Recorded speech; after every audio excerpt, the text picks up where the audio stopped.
Bismillahirrahmanirrahim. Assalamualaikum warahmatullahi wabarakatuh. Ketemu lagi dengan saya Siti Maksuma. Untuk kali ini kita akan belajar appraisal ya. Tapi jangan lupa sebelum itu klik like, subscribe, share, komen, dan juga tekan tombol lonceng ya. Oke. Untuk kali ini kita akan belajar tentang agunan. Tapi kalau kemarin tentang properti, bangunan, dan tanah gitu ya. Sekarang tentang mesin peralatan gitu, kendaraan bermotor gitu. Ya, masih aset tetap, tetapi selain tanah dan bangunan.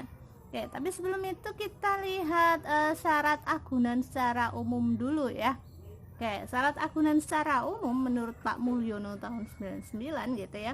Pertama, mempunyai nilai ekonomis. Nilai ekonomis apa ya? Dapat diperjualbelikan gitu ya. Dan nilai uang, kalau satuannya uang pasti rupiah begitu. Jadi nilai ekonomis. Yang selanjutnya adalah nilai tersebut harus lebih besar dari jumlah pembiayaan yang diberikan. Pasti ya, harus lebih besar. Nanti kalau karena ini syarat agunan, jadi nanti kalau terjadi macet gitu, itu bisa dijual untuk itu menutup jaminan, karena untuk menutup hutang gitu. Yang selanjutnya adalah barang agunan tersebut mudah dipasarkan. Jadi yang mudah dipasarkan ya. Yang keempat, nilai barang harus konstan dan akan lebih baik jika nilainya mengalami pertumbuhan di kemudian hari. Pertumbuhan di kemudian hari itu intinya nilainya semakin meningkat seperti tanah gitu ya. Oke, itu yang kelima, kondisi dan lokasi agunan cukup strategis itu. Kalau secara umumnya seperti itu. Yang keenam, secara fisik tidak cepat lusuh, rusak, dan lain-lain yang menimbulkan mengurangi nilai ekonomis, jadi yang tidak mudah rusak gitu ya. Oke, selanjutnya adalah syarat selanjutnya, barang agunan mempunyai manfaat ekonomi dalam jangka waktu yang lebih lama dari masa kreditnya gitu. Ya otomatis ya, karena harus memiliki umur ekonomis lebih dari umur atau jangka waktu kreditnya, hutangnya itu, biar nanti kalau suatu saat udah mepet-mepet di akhir tahun pinjamannya itu sampai macet, masih bisa diperjualbelikan untuk menutup hutangnya. Oke, itu adalah syarat secara umum gitu ya, syarat agunan secara umum. Dalam prakteknya bank kan harus menerapkan prinsip kehati-hatian ya. Prinsip kehati-hatian, jangan sampai kredit yang diberikan macet dan tidak ada jaminan yang memadai untuk menutup hutangnya gitu ya. Oke, jadi harus memperhatikan asas-asas perkreditan yang sehat. Antara lain apa asas-asasnya? Pertama, bank tidak dapat diperkenankan untuk memberikan kredit tanpa adanya suatu perjanjian tertulis. Yang kedua, bank tidak dapat diperkenankan untuk memberikan kredit pada usaha yang sejak semula terlihat ya memang perhitungannya sudah tidak sehat atau kurang sehat gitu ya, dan akan membawa kerugian, itu tidak diperkenankan. Yang ketiga, bank tidak dapat diperkenankan untuk memberikan kredit untuk pembelian saham dan modal kerja dalam rangka kegiatan jual beli saham. Jadi tidak boleh pinjam bank untuk jual beli saham gitu ya, untuk modal beli saham itu tidak boleh asasnya. Oke. Yang keempat, bank tidak dapat diperkenankan untuk memberikan kredit melampaui batas maksimal pemberian kredit. Oke, jadi ada limitnya, ada batasnya, tidak boleh memberikan lebih dari batas tersebut. Oke, itu adalah asas-asas perkreditan secara umum gitu ya. Nah, kita bilang agunan, nilai agunan juga dapat diperhitungkan sebagai pengurang pada pembentukan, penyisihan, penghapusan aktiva produktif atau PPAP ya. Oke, terdiri dari kira atau tabungan wadiah, tabungan atau deposito mudharabah, setoran jaminan dalam mata uang rupiah dan valuta asing diblokir yang disertai dengan surat kuasa pencairan. Yang B, sertifikat wadiah Bank Indonesia dan atau surat utang pemerintah. Yang C, surat berharga syariah yang berkualitas tinggi dan mudah dicairkan dan aktif diperdagangkan di pasar modal.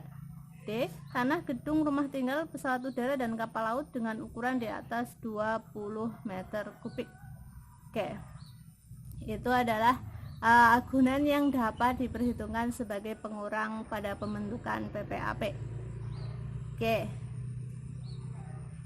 Kalau nilai agunan yang dapat diperhitungkan sebagai pengurang pada PPAP itu sebagaimana dimaksud dalam pasal 2 tadi. Dan pasal 3 diterapkan, itu penerapannya pertama untuk agunan tunai berupa giro dan tabungan wadiah, tabungan dan atau deposito murabahah dan atau setoran jaminan dalam mata uang rupiah dan valuta asing yang diblokir disertai dengan surat kuasa pencairan setinggi-tingginya 100%. Yang B, untuk agunan berupa sertifikat Bank Indonesia atau surat utang pemerintah setinggi-tingginya 100%. Yang C, untuk agunan berupa surat berharga syariah setinggi-tingginya 50%. Oke, jadi bedanya kalau bukan dari sertifikat Bank Indonesia dan surat utang pemerintah itu cuma 50%. Yang D, untuk agunan berupa tanah, gedung, rumah tinggal, pesawat udara dan kapal laut setinggi-tingginya sebesar 70% dari nilai taksiran untuk penilaian yang dilakukan sebelum melampaui 6 bulan. Jadi misalkan penilaian per sekarang 30 Desember 2020, bias 6 bulan ke depan itu berlakunya 6 bulan gitu. Jadi setelah 6 bulan itu harus dilakukan penilaian ulang gitu ya. Oke. Nah, menurut Pak Muhammad ya, menurut Pak Muhammad tahun 2004, Bank Indonesia dapat melakukan perhitungan kembali atas nilai agunan yang telah dilakukan dalam penyisihan PPAP apabila pertama, agunan tidak dilengkapi dengan dokumen hukum yang sah dan atau pengikatan agunan belum sesuai dengan peraturan perundangan yang berlaku. Yang kedua, penilaian tidak dilakukan sesuai dengan ketentuan sebagaimana dimaksud dalam pasal 4, pasal 5, dan pasal 6. Atau C, agunan tidak dilindungi asuransi dengan banker clause, yaitu klausul yang memberikan hak kepada bank syariah untuk menerima untuk pertanggungan dalam hal terjadi pembiayaan klaim. Oke, itu menurut Pak Muhammad. Oke, sekarang itu secara umum ya. Sekarang masuk ke kendaraan bermotornya. Oke.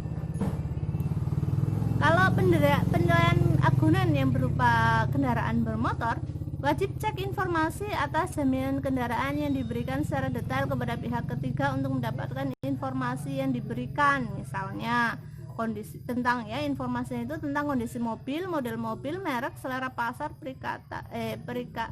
perkiraan nilai pasar atas jaminan tersebut.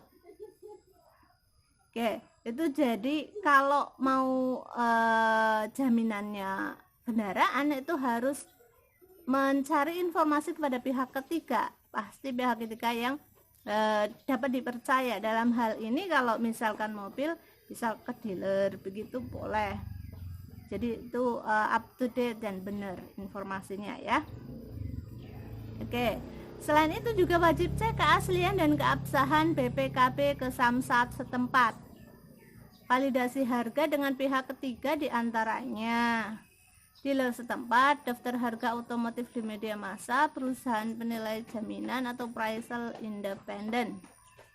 Oke, itu kalau bermotor ya. Jadi karena harus ada BPKB, kita cek BPKB-nya. BPKB ceknya di mana? Ke Samsat gitu. Oke, juga harus validasi juga ke pihak ketiga gitu. Oke. Pemeriksaan di sini pemeriksaan dokumen jaminan.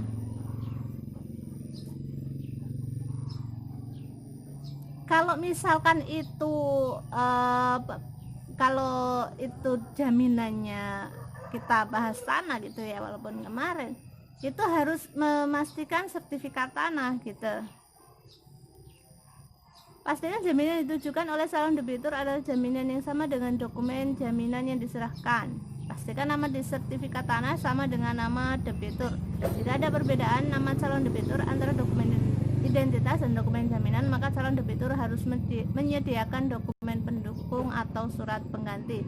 Itu kalau agunannya berupa tanah dan namanya berbeda dari nama si pengaju permohonan kredit dan juga nama di sertifikat tanahnya gitu ya.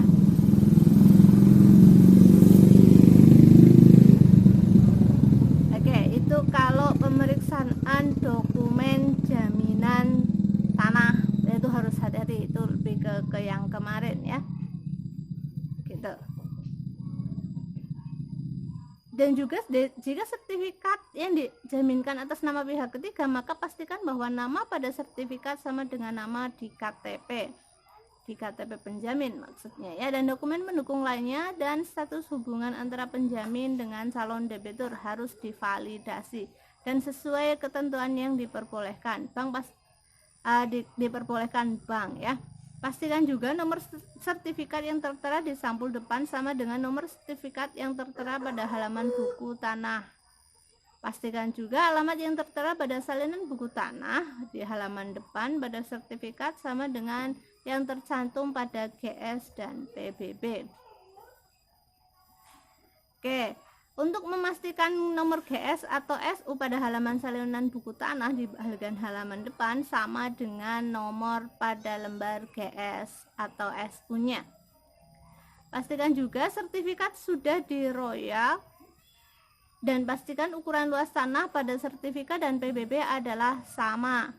Apabila terjadi perbedaan, maka penilaian jaminan diambil dari luas yang tercantum pada sertifikat. Apabila terdapat perbedaan antara pada nama pada sertifikat dan PBB, maka yang digunakan adalah yang tercantum di sertifikat, karena sertifikat itu hukumnya itu lebih tinggi itu kalau secara hukum. Nah, sekarang untuk yang ke kendaraan kalau jaminannya kendaraan gitu ya. Sorry, ini ada putih-putih, ada yang baru nih, minta deket-deket aja. Oke, surat kepemilikan kendaraan. Di sini pastikan surat kepemilikan kendaraan ya, pastikan nama di dokumen jaminan baik itu BPKB dan STNK-nya itu sama dengan nama calon debitur. Jika ada perbedaan, maka calon debitur harus menyediakan dokumen pendukung atau surat ganti nama. Jika kendaraan yang dijaminkan adalah atas nama pihak ketiga, maka pastikan bahwa nama pada dokumen jaminan sama dengan nama di KTP penjamin dan dokumen pendukung lainnya. Oke, itu kalau itu ya, nama di BPKB dan STNK-nya berbeda. Pastikan jenis kendaraan bermotor, warna, nomor mesin, nomor rangka, dan BPKB sama dengan yang tercantum pada STNK dan sesuai dengan fisik kendaraan yang menyertakan bukti gesek nomor mesin dan bukti gesek nomor rangka yang terbaru. Pastikan bahwa kendaraan yang dijadikan jaminan tidak berubah dari bentuk dan fungsinya. Pastikan STNK juga masih berlaku. Oke, itu kalau kendaraan yang dijadikan agunan itu syaratnya seperti itu. Apakah bisa kalau misalkan nama yang di BPKB dan STNK itu beda dengan calon debitur? Bisa saja, misalkan kalian mau buka usaha tapi belum punya jaminan gitu ya, maksudnya belum punya aset untuk dijaminkan, misalkan mau pakai sertifikat tanahnya orang tua atau BPKB-nya orang tua, itu kan berbeda. Itu harus ya itu tadi pihak ketiga atau penjaminnya adalah orang tua gitu. Walaupun yang mengajukan itu atas namanya kalian karena kalian yang punya usaha gitu. Itu bisa saja nanti dilengkapi syarat-syaratnya gitu. Dan nanti kalau kalian sebagai sudut pandangnya sebagai pihak bank yang appraisal internal banknya, itu harus memastikan dokumen-dokumen tersebut dan pastikan bahwa jaminan itu lebih tinggi nilainya dari kredit yang diajukan atau pembiayaan diajukan ya. Jangan sampai nilainya lebih rendah karena nanti akan merugikan bank itu sendiri. Kalau terjadi kemacetan, itu agunan bisa dilelang dan seterusnya, dan pasti untuk menutup kredit atau pembiayaan tersebut. Oke, mungkin cukup sekian tambahan dari saya. Kalau ada kesalahan saya minta maaf. Semoga ilmu kita barokah dan jadi jariah dunia akhirat. Wabillahi taufiq wal hidayah. Wassalamualaikum warahmatullahi wabarakatuh.